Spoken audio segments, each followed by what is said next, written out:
I'm Joanna Simpson here at Risk Minds International in London. Joining me now is Jan Van Zyl, Executive Head of Group Strategic Risk at Nedbank. Thank you very much for joining me. Hello, Joanna. Pleasure.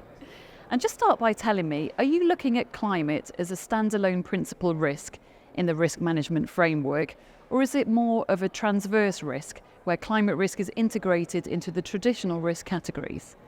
So what we've done at Nedbank, we kicked it off as a standalone risk. We created a separate board committee meeting for it, the Group Climate Resilience Committee. And the reason for that was to set the right tone at the top, which is very important when you kickstart something. And we've been doing this now for the last 4 years. The benefit, obviously, by the name of the committee, so it's climate resilience, it's focusing a lot on opportunity, and we obviously also manage the downside risk. So the two components that we've got right there. But very important is the 3 I's.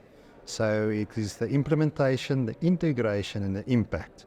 Now surely over time, the integration of climate and other risk types is the name of the game. But I think to start off, what we've done is to set that tone at the board level and have a separate committee for it.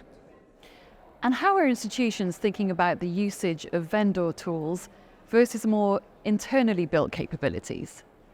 So vendor tools obviously very important if you want to buy externally. And I think it's like the early days of the fintechs, where we as banks decided, okay, are we going to partner them? Are they a threat or not? But I think they are part of the ecosystem, and you need to have certain relationships. So nothing wrong to create those partnerships and the relationships. 2 examples, we've bought geospatial data from vendors, and we overlaid that on our home loans portfolio and our commercial property portfolio, and got huge benefit out of it. Obviously, better view of our exposures. We used it in our ICAP. In South Africa, we had the Flavor of the Year Climate Risk, which is a board-level meeting between the board and the South African Reserve Bank, who's the regulator. They are part of the Basel Committee. So we capitalize on that, what we've done. The second example is the climate materiality assessment. We are currently work in progress with that. So obviously utilizing vendors in that space, they've got deep-rooted knowledge. And it's basically to fast track these things. So there's a lot of complexity. So we've got transitional risk, physical risk. You need to do it in sectors, time period, short, medium, long term, and 3 scenarios for each of them. So you can just see all these dimensions. So there's room for it, but I think at the end of the day, you need to make it your own. And what would be on your wish list in terms of data or capabilities that would make a meaningful change? So climate is fascinating. I think a lot of people, they've got the art. But we also need to get to the art and science of it. And I think the biggest challenge is to get the right skill sets in place and upskilling. It's also very interesting, a very, very emotional risk type. So people need to be very mature in this space to deal with this dynamics and the heat in the room.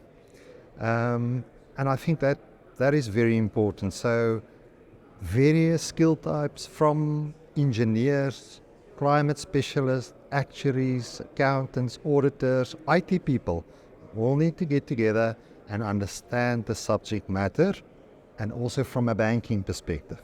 And I think that is the big challenge to overcome.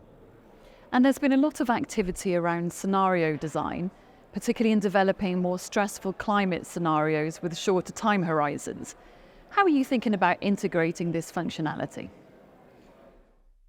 So a lot, we talk about 2050. That's a long time, okay? But not that far away if you think about the bigger scheme of things. However, there's a lot of pressure for shorter term measurements, i.e. how are we going to get to 2030 and what's our targets? Now, a fascinating thing that happened in South Africa is that a lot of the asset managers disinvest in platinum mines. Why? because they said 70%, 70, of their product is going into petrol and diesel engines for the manufacturing. Now, if China, they used to build 1 million electric vehicles, and now they are building 5 million electric vehicles per annum. Now, surely there's a demand-supply issue at play here for the platinum mines. And it just shows you how quickly transition risk can play out. Not necessarily in our country, but globally. And what's the impact on us? So, what are these mines now doing? They are saying, okay, can they expand platinum in the jewelry industry? Currently, they have 4%. Now, there might be opportunity. There's other R&D activities, research and development, where they can utilize platinum in the future. But I think it's pointing yet again the importance to have that conversation with your client so that you understand their climate transition plans and how, as a bank, you can also help them with their transition. Jan Van Zyl, thank you very much for your time. Pleasure.